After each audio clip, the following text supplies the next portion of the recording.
Desde hace algunos meses, en México se ha estado alimentando una narrativa que causa de cierta manera miedo, incertidumbre, que es una posible intervención militar de Estados Unidos en territorio nacional. Y es que hay que analizar realmente si este miedo es infundado o tiene una base histórica. Acompáñame en este pequeño análisis. Soy Cristian Antonio Reyes Hidalgo, criminólogo y psicólogo, y analizaremos un poco sobre una posible intervención estadounidense en suelo mexicano.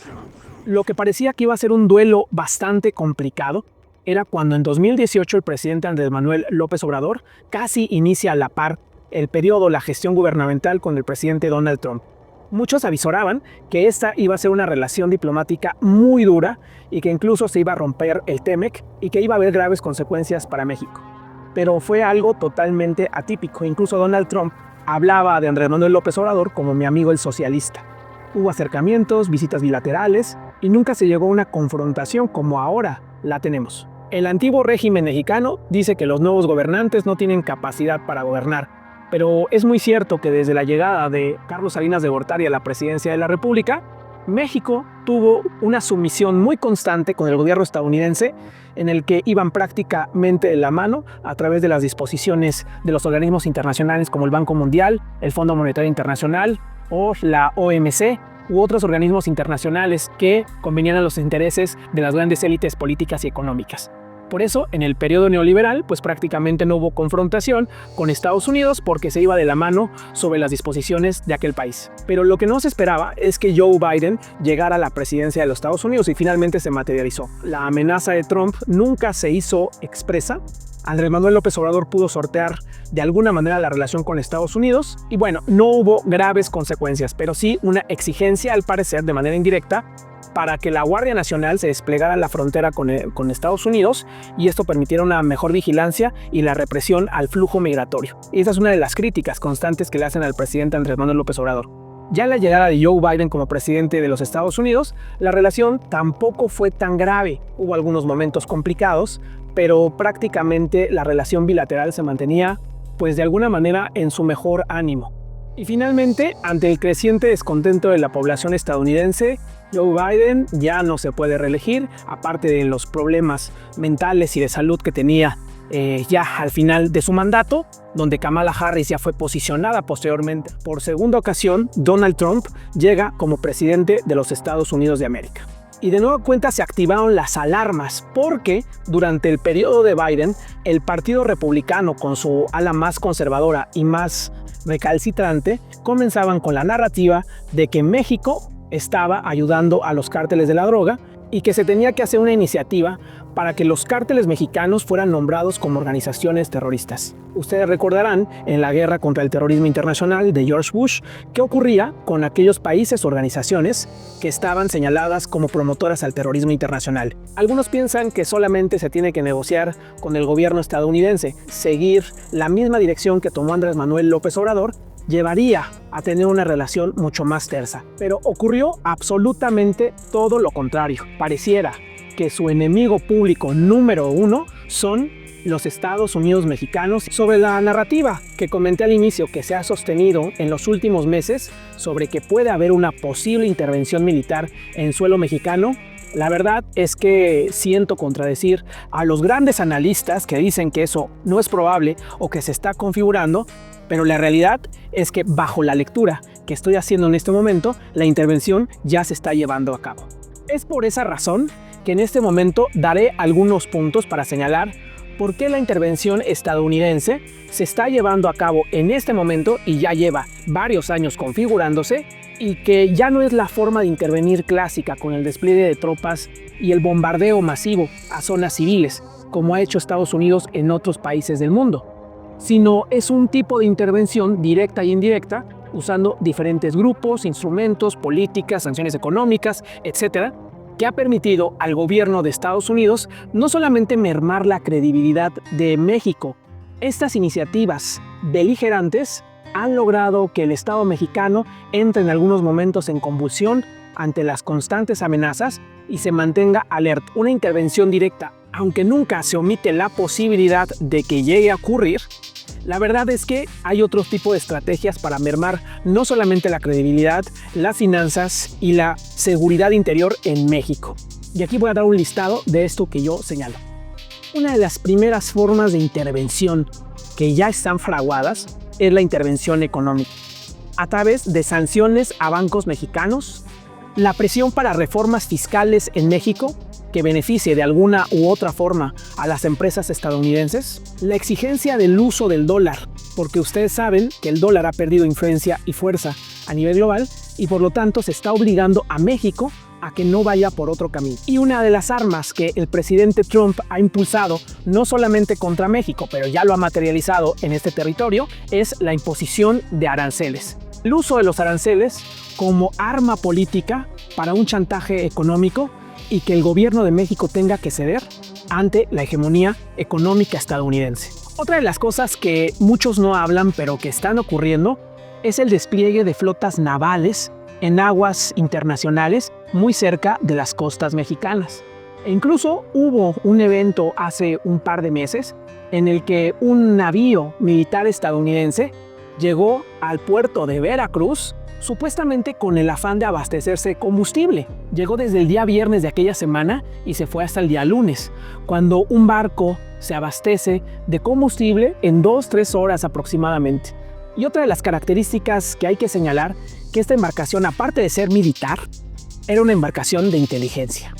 También se han avisorado en las costas del Pacífico barcos militares estadounidenses transitando por aguas internacionales muy cerca de la costa. Muchas veces se habla que es una parte de inteligencia militar para reconocimiento y desde esos navíos se está produciendo labores de espionaje, o bueno, para Estados Unidos serían labores de inteligencia. A pesar de que en 2018 Andrés Manuel López Obrador insistió porque no hubiese presencia de agentes armados de la CIA o de la DEA o de Homeland Security en territorio nacional, la verdad es que siguen operando. La embajada estadounidense en México no es casualidad que su embajador sea un miembro de la inteligencia estadounidense ni un antiguo miembro de las fuerzas especiales. En política no hay casualidad. Y bueno, se conoce que muchas embajadas en el mundo, no solamente de Estados Unidos, fungen como dispositivos de espionaje a las naciones donde tienen estas pequeñas soberanías. Otro de los puntos que también está pesando en la relación bilateral entre México y Estados Unidos, que es una forma de intervención, es el apoyo a gobiernos regionales que de cierta manera mantienen una problemática con México. Por citar uno, Perú; por citar otro, Ecuador; por hablar de la relación que se ha vuelto cada vez más ríspida con El Salvador. Y es que Estados Unidos mantiene una presencia militar. Es como si se intentara cercar a México en cada uno de sus pasos. No es casual que el presidente Nayib Bukele, que inició una buena relación con el gobierno del partido oficial con Andrés Manuel López Obrador, ahora mantenga una pugna constante con la presidenta Claudia Sheinbaum Pardo. Aunque dicho sea de paso, algunas de las menciones de Nayib Bukele, pues la verdad es que pesan mucho en México porque expone la corrupción y los narconexos que son reales en el territorio nacional y con diferentes gobiernos. La retórica de Nayib Bukele también es alimentada por las aberraciones que han ocurrido en el gobierno de México. Licenciado Adán Augusto López, compañero líder de la fracción parlamentaria de Morena. No se preocupe, licenciado. ¿Cómo agradecerle? A nuestro partido. Recuerda, todo se lo debemos a nuestro partido. Otro de los puntos a destacar es la presencia de drones de reconocimiento, de espionaje, en zonas donde hay una presencia de grupos del crimen organizado. Esto con pretexto de que los cárteles de la droga vulneran su seguridad nacional. Y por ello, la violación al espacio aéreo mexicano se ha dado como una constante. El gobierno de México ha tratado de maquillar, matizar, decir que hay convenios, que hay acuerdos internacionales, en algunos casos sí los hay, pero en otros hay una violación flagrante del espacio aéreo nacional. No sería raro que en el aumento de esta retórica de la presencia del gobierno estadounidense, que no está teniendo muchas resistencias por parte del gobierno mexicano, en algún momento pueda haber el despliegue de drones artillados que generen operativos directos en territorio nacional contra objetivos criminales y no criminales. Otra forma de intervención indirecta es el flujo masivo de armas, no solamente armas de bajo calibre, sino armas realmente sofisticadas que llegan a través de las fronteras y abastecen a las organizaciones criminales del país. Las armas con las que estas organizaciones se matan entre miembros y matan a personas inocentes. Se dice que el 70% de las armas que llegan a México son compradas en Estados Unidos de manera legal. Ese es un dato bien importante, porque si no hubiese abastecimiento de armas, probablemente el poder de fuego de las organizaciones criminales no pudiera ser tan fuerte como lo es en este momento. Prácticamente la industria estadounidense se enriquece con la sangre mexicana. Otra de las formas de intervención que, bueno, esta ya es un poco añeja y se ha constituido a través de la propia formación o conformación de México como nación, es la presencia de empresas transnacionales de origen estadounidense, como Nestlé, como Coca-Cola, como Starbucks, empresas que expolian los recursos naturales del territorio nacional. No solamente es el tema de la expoliación, es el tema del desplazamiento, de la gentrificación, una forma de neocolonialismo legalizado a través del TEMEC. Para muchos el TEMEC ha resultado una bendición, particularmente para las élites económicas, pero para otras personas, para otros pueblos, ha resultado el desplazamiento, la precarización y de un par de fenómenos de los cuales casi no se habla, el etnocidio y el ecocidio. Otra de las formas que ya se está llevando a cabo por parte del gobierno de Estados Unidos como una forma de intervención directa es el llamado lawfare, la guerra jurídica, una forma de guerra diplomática donde hay un chantaje constante y un sometimiento a la voluntad de Estados Unidos so pena de sanciones graves. La propuesta para declarar a los cárteles mexicanos como organizaciones terroristas tampoco es casualidad. Genera una presión al gobierno mexicano, no solamente para que combata de manera frontal, es una forma de presión mediática en contra de servidores públicos de alto nivel o de alta jerarquía para que Estados Unidos pueda tener una moneda de cambio y chantaje. Esta presión va más allá de lo que aparenta, más allá del interés sobre las drogas o sobre la contaminación y las muertes que están teniendo los ciudadanos estadounidenses por el uso de drogas, sino probablemente el trasfondo sea China, Rusia o cualquier país que se encuentre dentro de las BRICS más. Estados Unidos mantiene su mirada de águila bien presente en México. La adhesión de los BRICS a México es algo que muchos han romantizado o han demandado, pero la situación de México no lo permitiría en estos momentos. Pondría en un grave riesgo de intervención militar directa y obviamente a un caos. Muchas de las disposiciones del gobierno de Estados Unidos que han generado presión en ese sentido.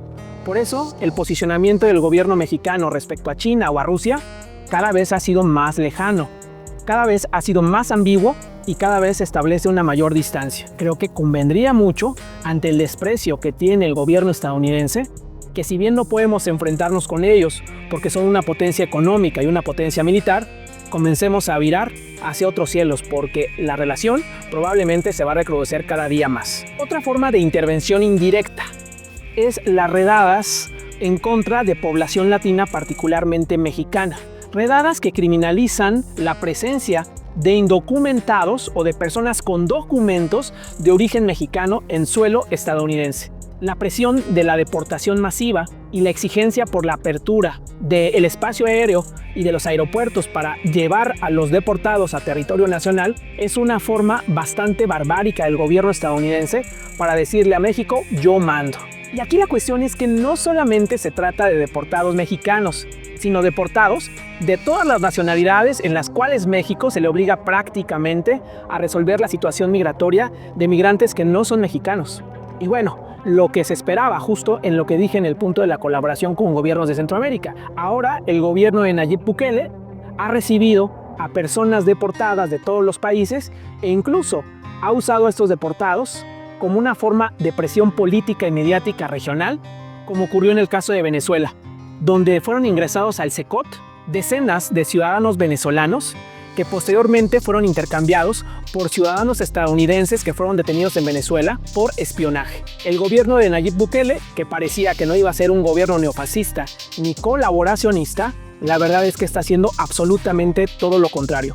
Es un gobierno que se está alineando a las disposiciones del gobierno de Donald Trump y que de cierta manera está colaborando sin ningún miramiento y rompiendo relaciones con los países que en algún momento mantuvo buena relación. Otra de las formas latentes de intervención es la presencia de la Guardia Nacional, es decir, la militarización de la frontera entre México y Estados Unidos. Su presencia tendría que alarmar, pero la verdad es que en México el ejército y la tecnología que tienen las Fuerzas Armadas no podrían contrarrestar una invasión masiva estadounidense. Probablemente en una guerra asimétrica las consecuencias serían distintas, pero por mientras, en una intervención directa, saldríamos bastante afectados derivado de que para los estadounidenses no costaría mucho, ni tiempo ni dinero, el despliegue de fuerzas armadas aéreas, navales y terrestres. Otra de las formas de intervención indirecta es el financiamiento a grupos de la ultra o de la extrema derecha estadounidense, que han perseguido y que han generado un discurso de odio particularmente en contra de mexicanos, y se han dado ya muchos movimientos en el cual hay una clara segregación racial. ¿Pero qué creen? Esto no solamente se da en territorio estadounidense, sino que el gobierno de Estados Unidos, a través de ONGs o de grupos de extrema derecha, están financiando a grupos de extrema derecha mexicana para crear una plataforma política que pueda incluso llevar a un conflicto interno como una guerra civil. Esto no es broma, esto puede llegar a pasar.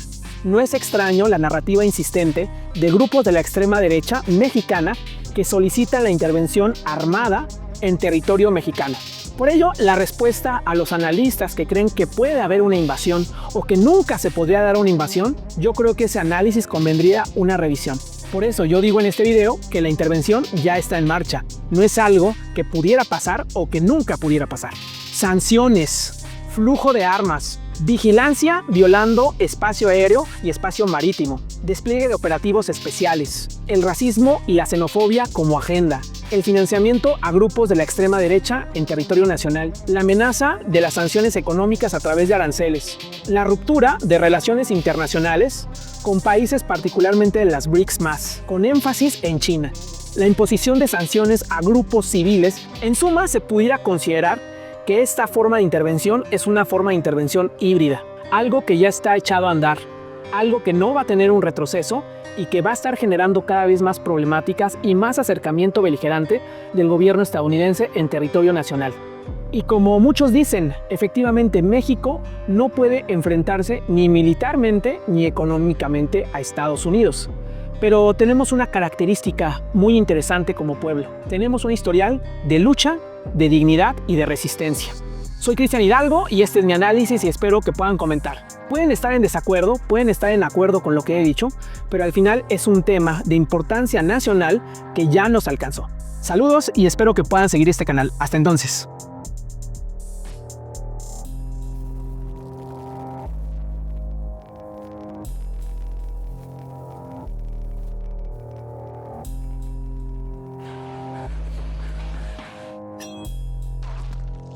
Shut